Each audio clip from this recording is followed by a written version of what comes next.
Breaking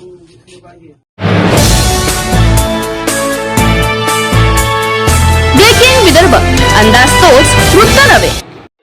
शेतकऱ्यांना दिवसा 12 तास वीज मिळण्याच्या मागणीसाठी देवडी येथे वीज वितरण कंपनी कार्यालयावर शेतकऱ्यांनी धडक मोर्चा काढलाय। क्रांतिकारी शेतकरी संघटना व युवा संघर्ष मोर्चाचे अध्यक्ष किरण ठाकरे यांच्या नेतृत्वात शेकडो शेतकरी वितरण कंपनीच्या देवडी कार्यालयावर पोहोचले।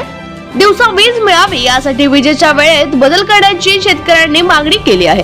5 दिवसात 12 तास वीज न मिळाल्यास 6व्या दिवशी कार्यालयात ठिय्या आंदोलन करण्याचा इशारा किरण ठाकरे यांनी दिलाय। शेतकऱ्यांना दिवसा 12 तास वीज मिळावी या प्रमुख मागणीसाठी क्रांतिकारी शेतकरी संघटना आणि युवा संघर्ष मोर्चाच्या नेतृत्वात तालुक्यातील शेकडो शेतकऱ्यांना घेऊन उपकार्यकारी अभियंत्यांच्या कार्यालयावर आज धडक देण्यात आलेली आहे आणि त्यांना इशारा सुद्धा देण्यात आलेला आहे। येत्या 5 दिवसात जर शेतकऱ्यांना 12 तास वीज मिळाली नाही तर 6व्या दिवशी उपकार्यकारी अभियंत्याच्या दालनाच्या बाहेर या ठिकाणी आम्ही शेकडो शेतकऱ्यांना घेऊन ठिय्या आंदोलन करणार आहोत।